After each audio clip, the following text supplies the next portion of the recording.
Good afternoon, everybody. Thank you for joining me this afternoon.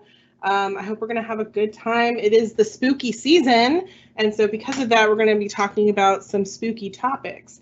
So I will go ahead and hand it over to Danelle because I think she wants to introduce me to you also. Danelle, do you want to go ahead and introduce me to everybody? Well, thank you so much. Jumping in there before I had a chance to tell everybody who you were. Hi. All right. Too many Well, of these. good afternoon, serial killer enthusiasts and those who love them, I guess. Welcome to our first district-wide library program, How to Spot a Serial Killer. Our presenter today will be Dr. Jeanette Laredo, whose voice you just heard earlier. To tell you a little bit of the background behind Jeanette, she is the coordinator of academic support services for TCC Trinity River and teaches English classes for Connect. She received her doctorate in English with a focus on Gothic literature at UNT. She's been anxious and weird for as long as she can remember. As a kid, she was haunted by unsolved mysteries and grew up thinking that serial killers lurked around every corner. Creating programs like this is her way of coping. So in order to help keep her sane, I'll turn the program over to her, and I hope y'all enjoy. Take it away, Jeanette. Right. Thank you so much. So I got a couple of memes here that really do describe me. So this first one says, "Sorry, I can't go out. I'm busy watching every murder documentary available." And this next one is, "Sometimes I wonder what goes on in that head of yours." And it's Murderpedia, serial killers, blood spatter patterns, weapons, assassinations, deleting my internet history. Yeah, that's definitely a good one. Also, I love this meme. This person, Donna, obsessed with serial killers. So this is actually should be a picture of me. And then finally, when none of your friends are into true crime, a great deal of my thoughts are basically unshareable with anyone. So, like you, I've been obsessed with true crime for a long time. I think that more recently, with the true crime boom, it's so much more available than it ever was before. Like in my day, you had to wait for the weekend and you had to wait for a Dateline episode to come out, or you had to wait for the next Anne Rule book to come out. Now it's just available at the click of a button. You have a lot more people who are interested in true crime, especially women. I think as a woman, I've always been interested in true crime, like fascinated with murder, also afraid of being murdered. if you could see how those two are intertwined. So yeah, so I've always kind of been into true crime, into serial killers, and as Danelle said, this is kind of my way of coping while the world is on fire. So it's like we don't always understand what's happening. But with serial killers, I feel like there's a way to kind of like get into their psychology and really understand what's going on. So we'll Jeanette, go ahead and before you go on, we've had a request for you to post the Kahoot number again, so everyone. Oh, of course. Let's go back. So yeah, we are going to be playing a game. So if you want to join, just go to Kahoot.it with the pin right here. I'm actually going to exit out of my presentation and go back to Kahoot. So it looks like we've got 13 people playing with us. So I'll give you a little bit more time on that. So yeah. So while you guys are getting ready to do the Kahoot, let's go ahead, and those of you who have already registered for the Kahoot, go ahead and take to the chat and let me know what do you think when you hear the term serial killer, like what pops into your head. So go ahead and put your responses in the Q&A. Danelle will be going ahead and approving those, and while you're doing that, I will put on some music.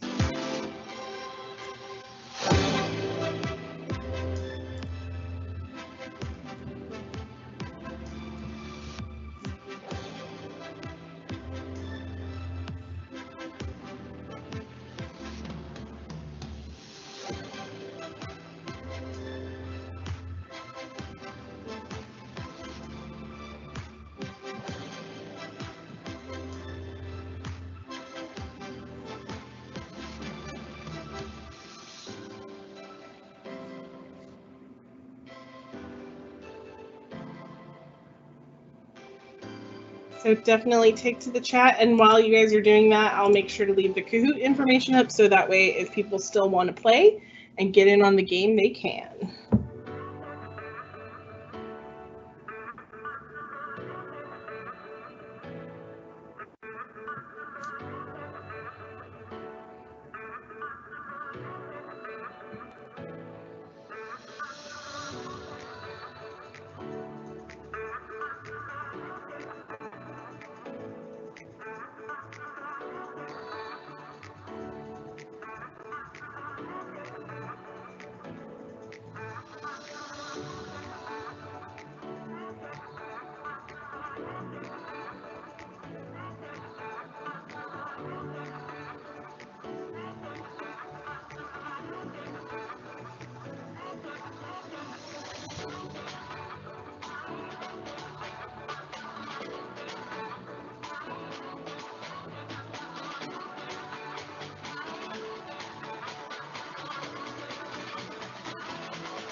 All right, Danielle, do we have any responses to the question, what do you think of when you hear the term serial killer? Well, of course we do. Anyone this is going to have some kind of opinion about it. Oh, So yeah. we have comments like deranged person, Anne Rule in the 1990s, mental, forensic files, gory, danger, possessed, crazy.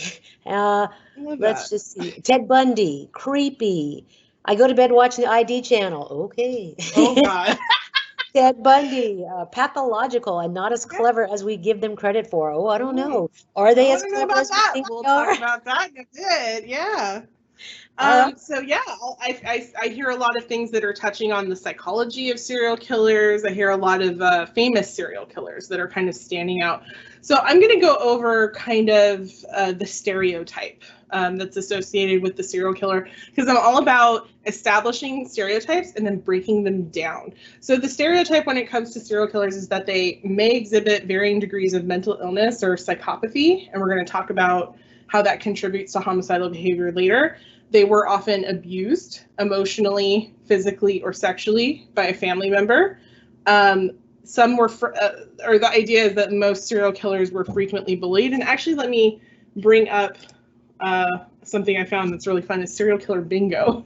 You can see most of these on here. So that they were frequently bullied or socially isolated as children or adolescents. Some were involved in petty crimes such as fraud, theft, or vandalism. And they also have trouble staying employed and tend to work in menial jobs, right? So this is what we kind of think of when we think of serial killers. So I'm about to bust all that open and blow your mind. So, all right. So let's talk about the definition of a serial killer. What is a serial killer? A serial killer is defined as a person who kills 3 or more people over the span of a month or more and with a cooling off period. That cooling off period is essential because it distinguishes serial killers from other types of killers like mass murderers or spree killers, though there can be some overlap in the characteristics there. So this term is commonly attributed to former FBI Special Agent Robert Ressler, who called it serial homicide in 1974. And you might recognize that name because he is the subject of the Netflix show Mindhunter.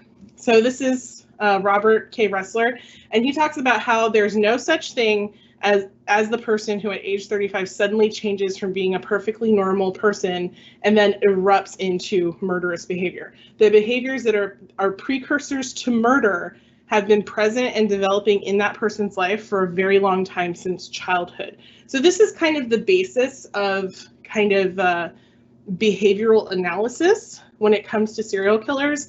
It's that you don't just kind of wake up one day and decide, oh, I'm going to kill 7 people. It's brewing. It's part of its nature and nurture, and it's been brewing for quite some time. And I think what was happening, especially back then in the 70s, there was a spike in serial killers, and it was all about trying to understand like what is happening and how can we prevent it. All right, so we're going to go to the Kahoot. So let's go ahead and start. And make sure to use the audio. All righty, so we have our first question of today's talk. And that question is, true or false, serial killers are dysfunctional loners?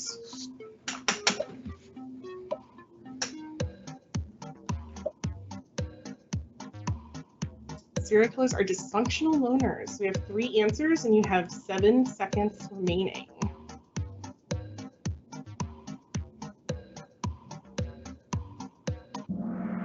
False. Okay, only 3 of you answered. That's okay. But the people who did answer, you are correct. This is a serial killer myth that all serial killers are dysfunctional loners. And I'll kind of talk about a couple examples of serial killers who dispel this myth. So the Green River Killer, Gary Ridgway, he confessed to killing 48 women over a 20-year time period in the Seattle, Washington area.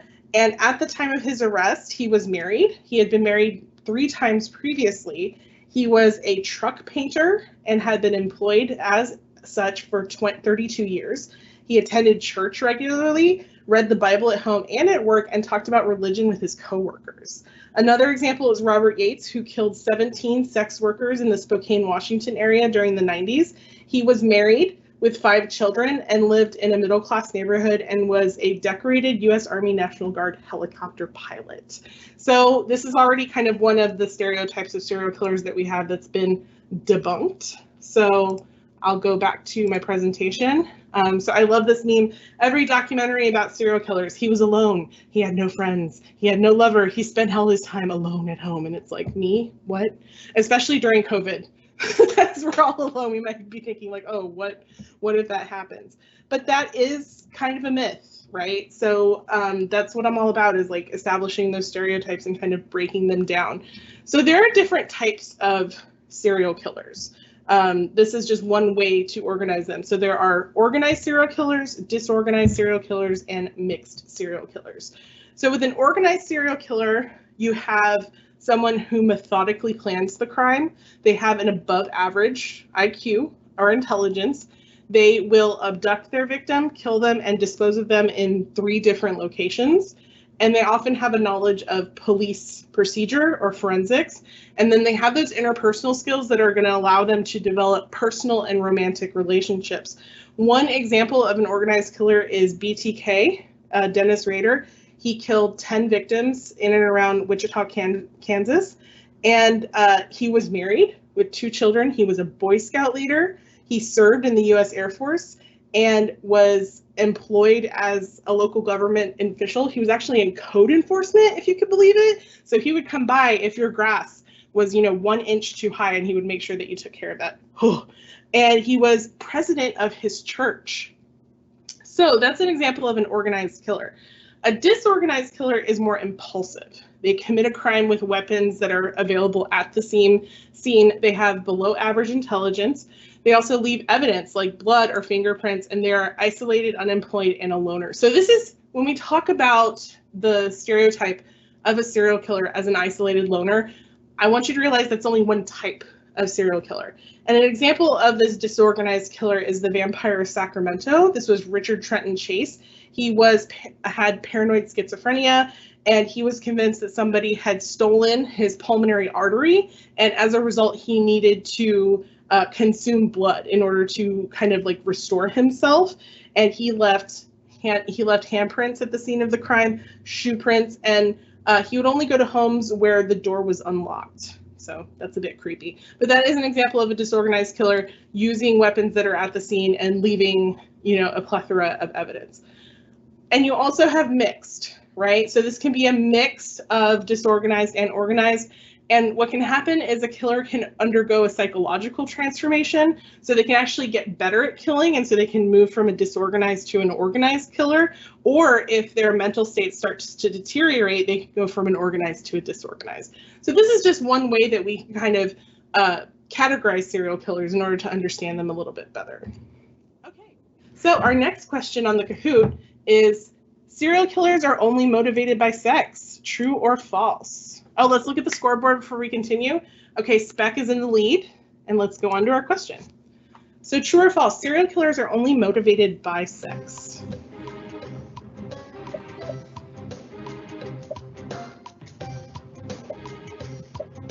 Oh, we got more answers this time, y'all. We have 9 seconds remaining.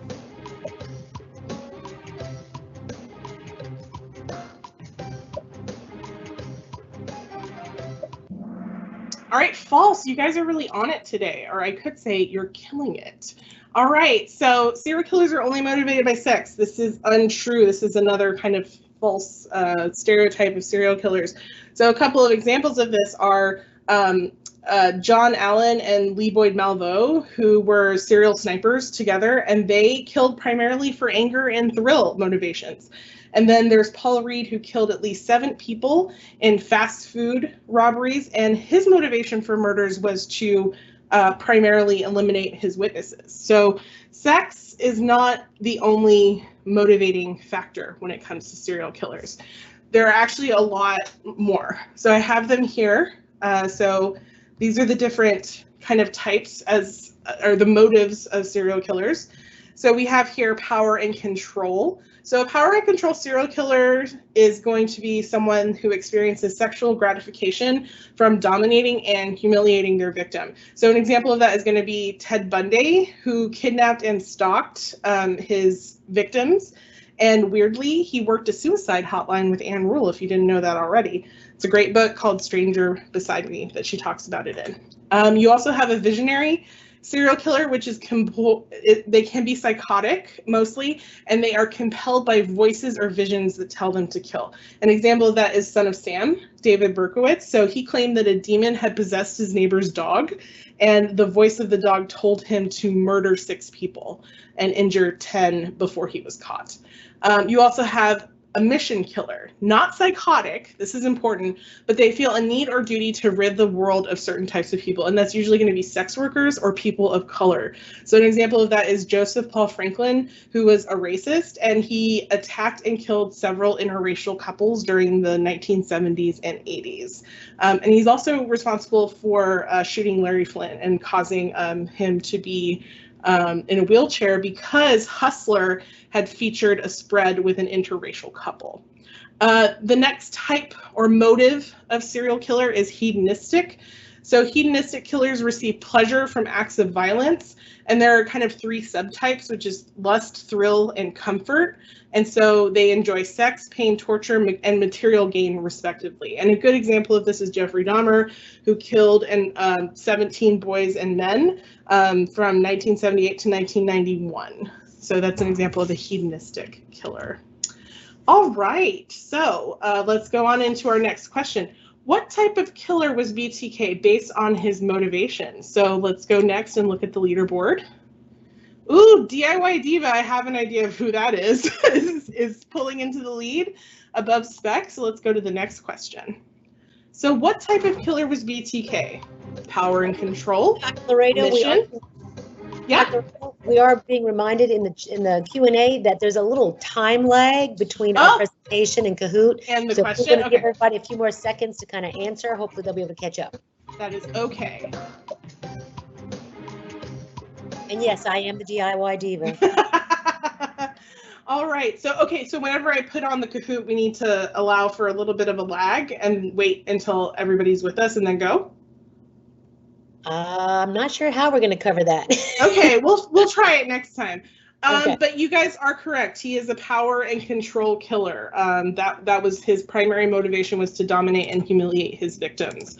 BTK, as we previously talked about, was the bind, torture, kill killer, who was I believe he also was a Boy Scout leader. But that's a whole other thing. I love how he got caught because he actually asked authorities if they could trace a floppy disk, and they were like, no. And that's how they ended up catching him. Okay, so this is a graph showing the motives of serial killers in the US and internationally. As you can see here, hedonistic is actually, it has the most killers that are motivated by that, but right after that is financial gain, right? And then anger, and then you have multiple motives, and then criminal enterprise. A smaller percentage do it to avoid arrest, and then it goes cult, convenience, hallucinations, attention. So even though thrill, lust, and power are kind of like high up there when it comes to serial killers, and by the way, this is from the Radford University FGCU serial killer database, which is just chock full of information, and I'll have a link at the end where you can kind of take advantage of this source. It's what I got most of my information from when I was researching this talk. But this just goes to show you that there are multiple motives that are going to be motivating serial killers. Okay, so let's start again with another question. So serial killers are white males. Laredo, yes. Before you even start the Kahoot, let's wait 10 to 15 seconds. That's how long it seems to be taking for it to show up on Kahoot. Okay, so, sounds good. Talk about it, then we'll give it a few seconds, and then you can start the question. Yeah, and I've got, I'm in the participant screen, so I can make sure when that pops up as well. Okay, that sounds good. Okay.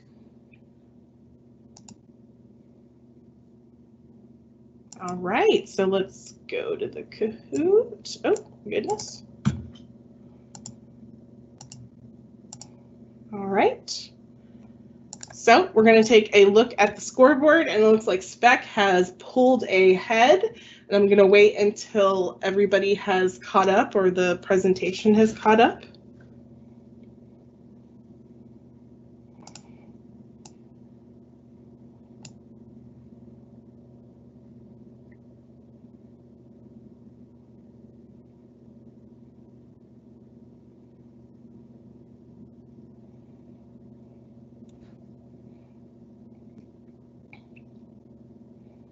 All right, it looks like we are all caught up.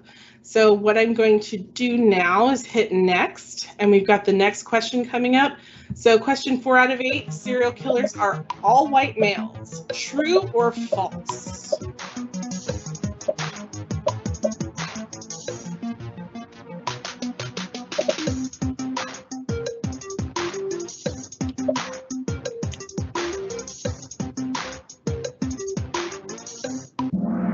False, and you would be correct. So this is a big no, that not all serial killers are white males, and we're going to talk a little bit about the demographics of serial killers coming up. So I have a graphic here, which is once again based on the Radford University FGCU serial killer database. So it is a common misconception that all serial killers are white males, and law enforcement, and especially the public, they have the tendency to kind of overplay this stereotype when it comes to serial killers. And it makes them, especially white male serial killers, they become these fascinating popular icons, and they're almost granted like a celebrity status within our culture, right? But what this is actually doing is it supports a narrative of white supremacy, where the killers are white males who are smart enough to get away with these crimes, when the fact is they are able to do so because of their white privilege. I remember watching the Ted Bundy documentary and just being so frustrated because people were like, oh, Ted Bundy was such a genius. He was able to get away with so much. And it's like, not necessarily. He was able to get away with so much because he was a white man, because women back then were kind of socialized to not make a fuss and be polite and be helpful. And also I feel, or I know that the guards who were in charge of guarding him, when he made one of his first escapes, he was allowed to be in the law library uncuffed. And that's not something I think they would have done for a prisoner of color. So that's definitely something to think about, is how we kind of create this celebrity icon of the white male serial killer, and how that's part of kind of glorifying white supremacy in our culture. So to kind of talk about that a little bit, serial killers of color, there's Derek Todd Lee, an African-American who killed at least 6 women in Baton Rouge. And Rory Condi, a Colombian native who was responsible for 6 sex workers' deaths in Miami, Florida. And as you can see here, according to this database, there is still a sizable chunk of white serial killers, which is 58%. But after that, it's Black, Hispanic, Asian, and then mixed. So something to think about, definitely. So I want to kind of talk about the problem with the profile, right? So whenever we see serial killer television shows and movies, it's always like, he's a white male in his 20s to 30s.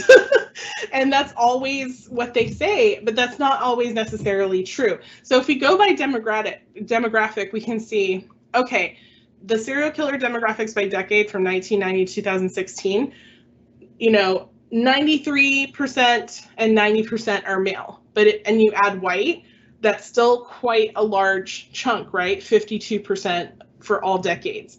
You go to mid to late 20s, you only have 26%. And then if you go white male, if you combine those demographics, you only get 45%. And if you add all those demographics together, white male, mid to late 20s, it becomes a much smaller percentage of the serial killers in this database.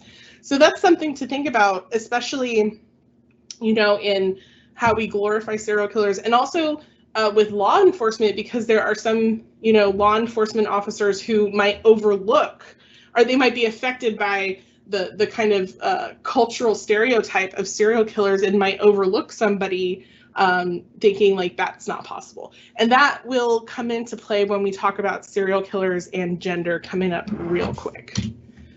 So gender. All right, serial killers by gender and decade. So we can see here that we have, in the 80s, there's a big spike in men, but women seem to be holding their own. And I do kind of want to say that, well, I'll get into that in a minute, kind of talking about like how gender affects how men and women kill differently. But I have a quick question before that. So female serial killers are more likely to blank. So we're going to go over to Kahoot and we're going to wait until everybody's here.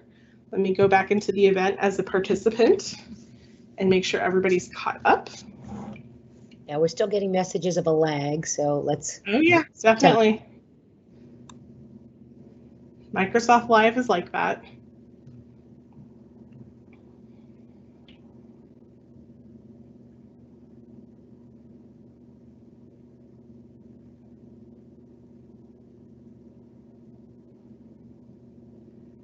Okay, and I will go ahead and start the scoreboard. So Spec has pulled ahead and is maintaining that lead from the last round. So I'll wait until the scoreboard shows up on the participant link to make sure that we're all got all our ducks in a row.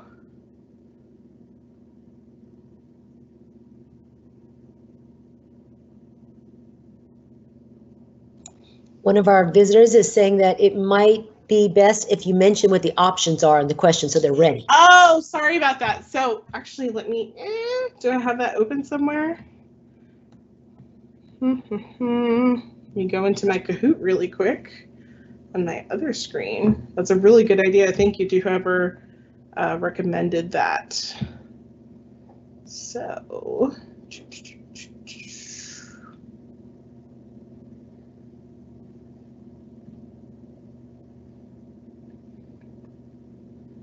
technology, guys, thank you so much for your patience. We're all learning. Okay, so the question for this one is going to be, serial killers are more likely to what? Target a stranger, stalk their victim, be related to their victim, or kill for sexual gratification. So let's go ahead and start that question. So once again, female serial killers are more likely to target a stranger, stalk their victim, be related to their victim, or kill for sexual gratification.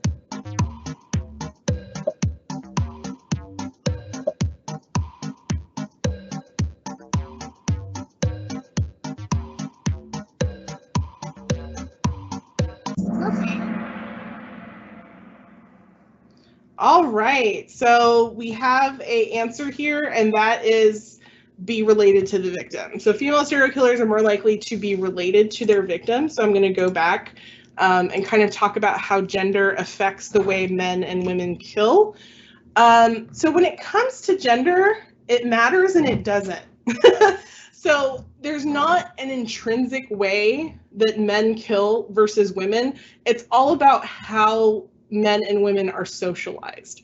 So with men in our culture, they're socialized to be more expressive of feelings of anger and violence, and that has to do with, patriarchy and misogyny, whereas women are socialized to be more nurturing caregivers. So that's why you see kind of these disparities in characteristics. So men are far more likely to target a stranger versus a female serial killer, because as a woman, a female serial killer out there stalking a stranger is at risk herself, just because of the society in which we live. Male serial killers are less likely to be related to their victim, whereas women are far more likely to be related to their victim because they'll kill somebody within their family circle. Men stalk more than women. Men kill less for financial gain than women do. And the sexual motive seems to be more prevalent with male serial killers. Also, nickname showing brutality, that's more given to men than it is to women. And I want to talk a little bit about the differences about how we socialize men and women. So for example, male serial killers are often portrayed as being compelled to kill. So their inability to give into their, to resist their twisted sexual desires echoes our own misogynistic beliefs that a man is not responsible for acting on his sexual urges. Likewise, female killers are portrayed as more pragmatic when killing, and they kill for money or sympathy instead of lust. But this is kind of, you know, this is the stereotype, but this is not always the norm. And so an example of that is the Angel of Death, Jane Toppan. She was a nurse who killed 31 people by poisoning them, and during her murder trial, she admitted that she was sexually aroused by death. She would lie in her victim's bed and stroke them after drugging them and holding them close to her body as she died. So that would definitely buck the trend, or kind of the stereotype that women don't kill for sexual reasons, they kill for more practical reasons. And like I said before, with the stereotype of the white male serial killer, is that these assumptions can lead law enforcement to overlook a suspect because they think, oh, you know, women just don't kill that way, right? So this was an issue in the case of serial killer and sex worker Eileen Wuornos, who killed 7 men, and she went undetected for quite a long time because she killed in a more traditionally masculine way. She killed with a gun, and she didn't kill, she wasn't related to any of the victims, and there wasn't, you know, like they were strangers to her, and she met them in her line of sex work. So kind of to that end, I want to share this video with you about serial killers that I think kind of encapsulates all of what we've been discussing.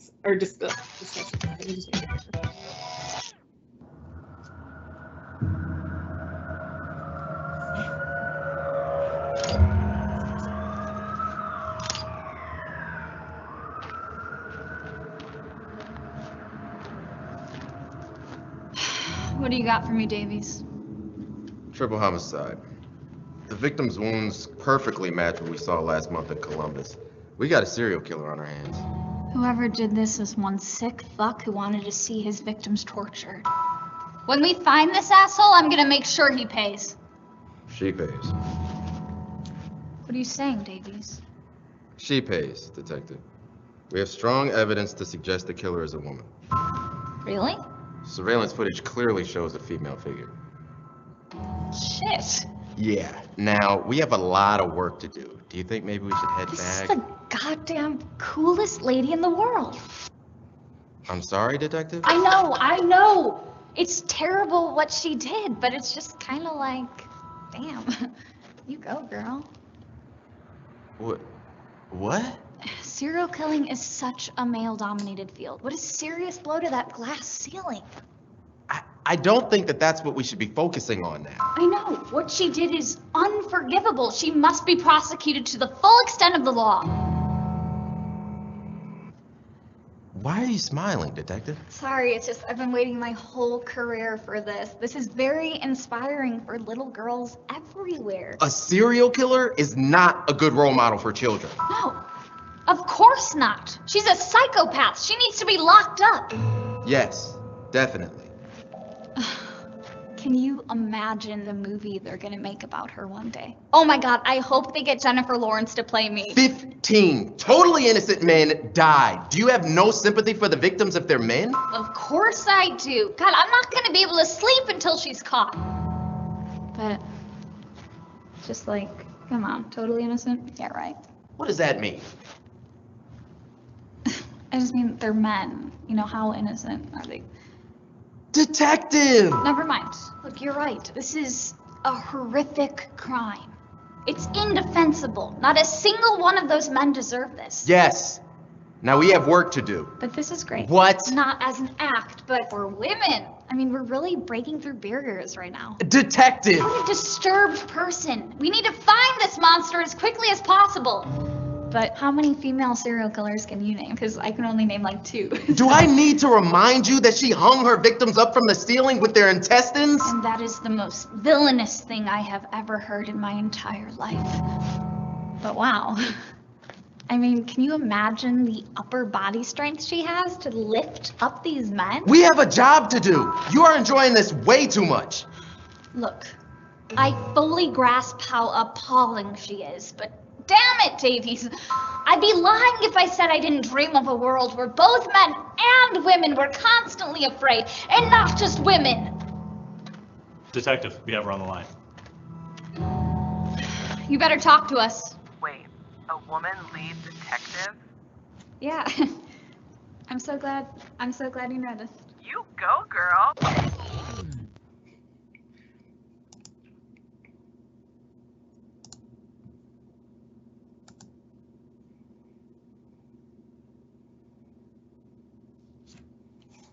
All right, so that kind of encapsulates what we've been talking about during this talk, is that it's kind of funny because when you think about it, serial killing is maybe not one of the fields where you want women breaking that glass ceiling, but it does kind of speak to the stereotypes around male serial killers versus female serial killers, and how women have to be constantly afraid, and that's kind of what the character brings up, is that she wants to live in a world where both men and women are constantly afraid of being killed by a serial killer, not just women. So I thought it kind of summed everything up nicely. All right, so let's go to our next Kahoot question. So we have here, serial killers are either insane or evil geniuses. True or false? So this is a true or false question, and I'm going to wait until the presentation catches up to that. And I'm going to go ahead and click over to Kahoot. And I'm going to take a look at the leaderboard. All right, so DIY Diva has pulled ahead of the pack. So I'll wait until everybody has, or the presentation has caught up, and then we'll go ahead and launch the next question. So true or false, serial killers are either insane or evil geniuses.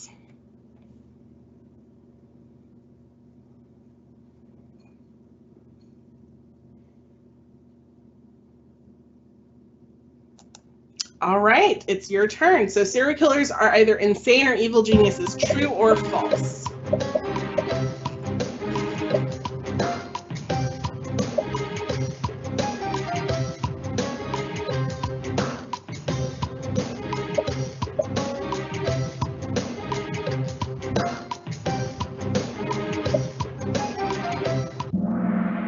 False. Okay, so a lot of really good answers. So yeah, false. It's not a kind of either or. I think this is the the dynamic that we get, especially when we think about disorganized versus organized serial killers, because organized serial killers tend to have a higher IQ, where disorganized serial killers tend to have more mental illness and are disorganized because of that. So let's address the first part of this. Are serial killers geniuses? Not really. Okay, so the average IQ of a serial killer is 94.5, and that's just kind of average. So the average score on an IQ test is 100, and most people fall within the 85 to 114 range. Anything over 140 is considered a high IQ, and a score over 160 is considered a genius IQ. So you can see right here, this is once again from the FGCU serial killer database. The highest IQ is 186 and the lowest is 54, but the median out of that is 86. So that fits well within the normal range of IQs. But if we look at US serial killer IQ by type, that gives us a little bit more information. So organized killers tend to have higher IQs, whereas disorganized killers have lower IQs, and mixed have higher IQs overall, which makes sense because it's a progression and you're doing multiple things. And I think I have a little thing coming up later about what am I trying to say? The method of killing that also relates to IQ. So we'll talk about that when we get there. So debunked, serial killers are not geniuses. So that leads us to the other part. Are serial killers mentally ill? No.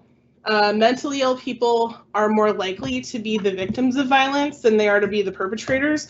I think when it comes to serial killers and what they do and their crimes and our kind of fascination with them is we tend to throw around the word crazy, because we can't, what they do kind of doesn't fit into any other box, because we can never understand why somebody would do something like that. But because of that, it kind of oversimplifies and it stigmatizes mental illness. But there are kind of sociological and psychological reasons for it, but it's not as simple as just mental illness. And actually, less than 4% of criminal offenders are found to be legally insane. That's another talk for another day, because people are like, oh, if you just plead insanity, you get off. It's like, no, you're in a mental institution for the rest of your life. And you really can't get out. And so that's a more tricky thing. And it's actually very, very hard to prove not guilty by reason of insanity. But if you want to talk about that, find me on Twitter. All right, so I do want to talk a little bit about, so now we're moving into the psychology of serial killers. I want to talk about the McDonald triad.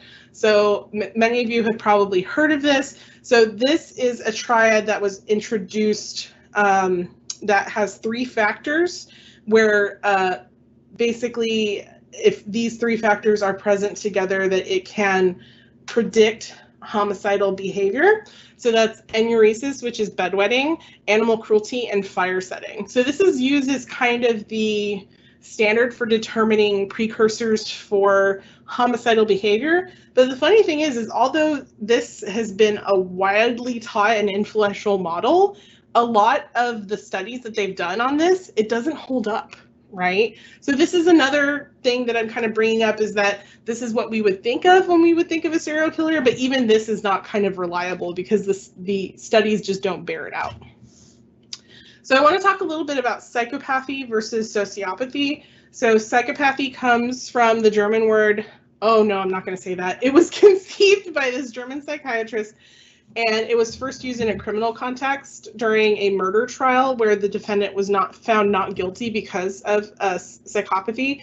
And this was a huge kind of, not a scandal, but there was a huge uproar about it because people felt like, you know, saying you were a psychopath was just an excuse, and it wasn't something that was real.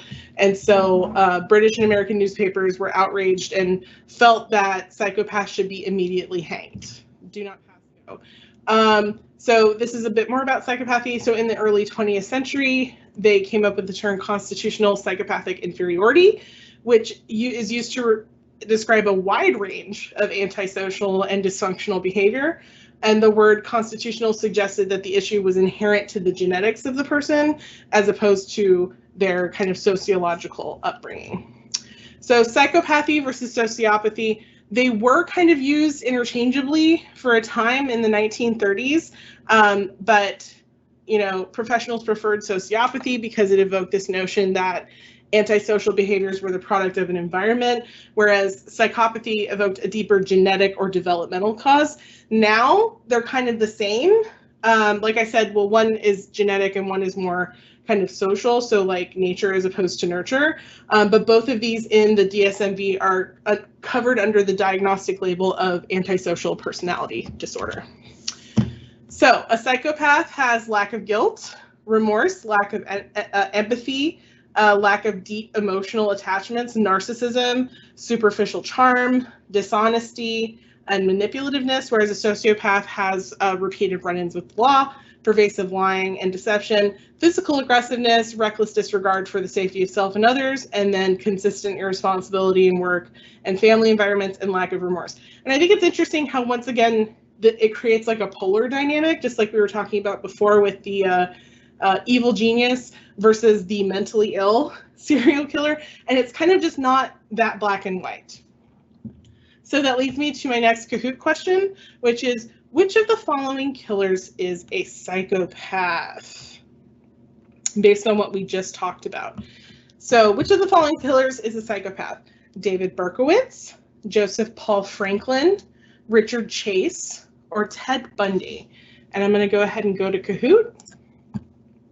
Hit the next button so we can see our leaderboard.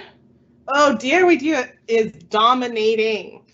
So I will wait until we're all on the same page, and I'll repeat that again, the Kahoot answer options. Which of the following killer is a psychopath? David Berkowitz, Joseph Paul Franklin, Richard Chase, or Ted Bundy? So I think we have all caught up. So I'm going to go ahead and hit next, and let's see what you guys come up with.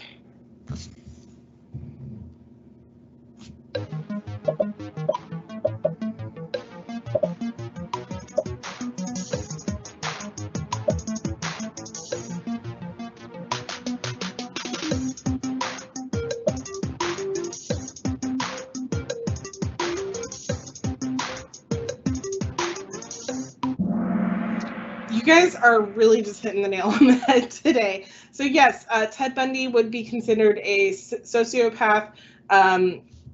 because of his superficial charm and his ability to kind of be manipulative and all that. So you guys are really getting it today. So the next thing I want to talk about, or actually before we go on to this, before we leave psychopathy, I do want to note that even if somebody is a psychopath, that doesn't necessarily mean that they're going to become a killer. So I want to talk about this story that I read in the Smithsonian, where there was a neuroscientist named James Fallon, and he was studying the brains of people who have been imprisoned for violent acts, and to see if there was a way to see if somebody had psychopathic tendencies in a brain scan. And what he discovered is there was decreased activity in the areas of the frontal lobe that was linked to empathy and morality and also impulse control. And what's really interesting about this story is he was just kind of looking at brain scans, and he pulled one from the bottom of the stack, and he was like, oh yeah, there's definitely decreased activity there. I wonder who this belongs to. Looks it up. It's his own brain scan. Okay, so that goes to show you can be a neuroscientist, you could be a psychopath, but not become a killer. And there is such a thing as a prosocial psychopath, where even though you don't feel empathy for others, you know that it is socially advantageous to do so. And so you act like you care about people. So just another thing to kind of think about and to chew on this afternoon. All right, so I want to talk about kind of the decline of serial killers. So here we have serial killer frequency by decade of first kill, and you can see how this is internationally and the US, and then total. We have a huge spike in the late 70s and early 80s, and then it just kind of totally goes down in the 90s and the 2000s. And the reason for that is because modern life, technology, and advances in forensic have made it very difficult for serial killers to hide. There's a book by Michelle McNamara called I'll Be Gone in the Dark about the Golden State Killer, who was captured through DNA technology and DNA sequencing. I believe he was found through an online database, which was for like when you get swabbed for 23andMe, and so they were able to identify him through that database. So he was responsible for more than 50 rapes and over 100 burglaries in California between 1973 and 86, and 13 murders. And I really like what she says to him in the epilogue of her book. She says, because he did stop killing, like he did stop and then just was gone in the dark. And she says, I think you bailed when the world began to change. You cut out when you looked over your shoulder and saw your opponents gaining on you. And that is just so, so chilling. It is a great book, and you should definitely read it if you have a chance. I'll Be Gone in the Dark by Michelle McNamara. All right, so let's come to our last question, I believe, which is, how likely are you to be killed by a serial killer? And I will go ahead and read off the options. 0.00039%, 3.9%, 39%, or 0.39%. So let's go to Kahoot, and I will give you guys a chance to catch up. All right, and let's look at our leaderboard. DIY Diva is dominating that leaderboard. Let's see if somebody can knock her off of the leaderboard. We are talking about serial killers, so I just wanted to be really clear. All right, so how likely are you to be killed by a serial killer? 0.00039%, 3.9%, 39%, or 0.39. So let's go and take it away, y'all.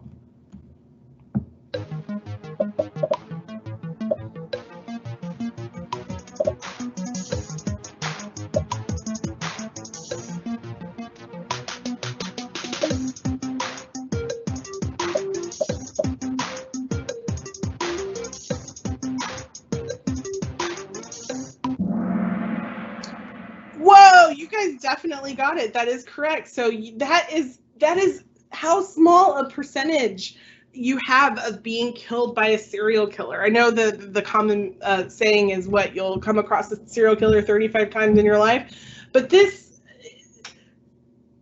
comparing the percentage we have of like just a normal kind of everyday citizen of being killed by a serial killer with the kind of glorification of serial killers in popular culture and how big they are, there's definitely a big disparity over like how likely it is in real life versus, you know, how we kind of portray it in popular media. So that's definitely something to think about. So I'll kind of wrap up our talk today with the question that I started with at the beginning of this presentation, which is, how do you spot a serial killer? And sadly, you really can't. I mean, we kind of went through all of the, you know, indicators, you know, sociopathy, psychopathy, the McDonald triangle, all of the stereotypes, but you really can't spot a serial killer. But there are things that you can do. Believe victims of violence and sexual assault when they tell you what's happened to them. Advocate for vulnerable populations, because even though you might not be at a high risk of being preyed upon by a serial killer, the chances of marginalized populations like sex workers, people of color, people who are homeless, and people with disabilities, it's much higher for them. So definitely advocate for those more vulnerable populations like women, queer and transgender people, and Indigenous people and people of color. And then also you can work to dismantle a culture of patriarchy and white supremacy that kind of glorifies serial killers and allowed them to thrive in the past. So thank you so much for joining me this afternoon. It's always fun when I get to talk about kind of creepy, spooky things. If you want more spooky content, you can find me at Monster Scholar on Twitter and on YouTube. And if you want more, I'm giving a presentation at my local library about the spooky roots of Latinx culture. And we're going to talk about how Latinx cultural beliefs in the supernatural, ghosts, and brujas is tied really to the shared trauma of colonialism. And that's going to be on the 23rd, next week, Friday at 2 o'clock. So if you can register at that link, you can definitely join us, and it'll be via Zoom. But thank you so much for your time and attention today. Thank everyone for joining us, and thank you, Dr. Laredo, for your very interesting and fun presentation. I do apologize with the delay in the Kahoot, but hopefully you still got a lot of information from it. We have recorded this presentation, and it will be posted on the library page where you found the link to it. So we do have one comment saying, excellent presentation. We'd love to see more like this in the future. I don't know if you mean more things about killing or just more great presentations. Either one will take. We do have a lot more resources in the library about serial killing, stereotypes, and victimization. Library resource will be posted again on that library page where you found the link to this program. So thank you, everyone. Have a wonderful rest of your week, and we'll see you at our next event. In November, we're going to be doing the TCC Kindness Project in honor of World Kindness Day on November the 13th. It's a Friday. We hope that you will join us for that one. Thank you so much, everybody. Have a great day. Bye, y'all. Have a good afternoon.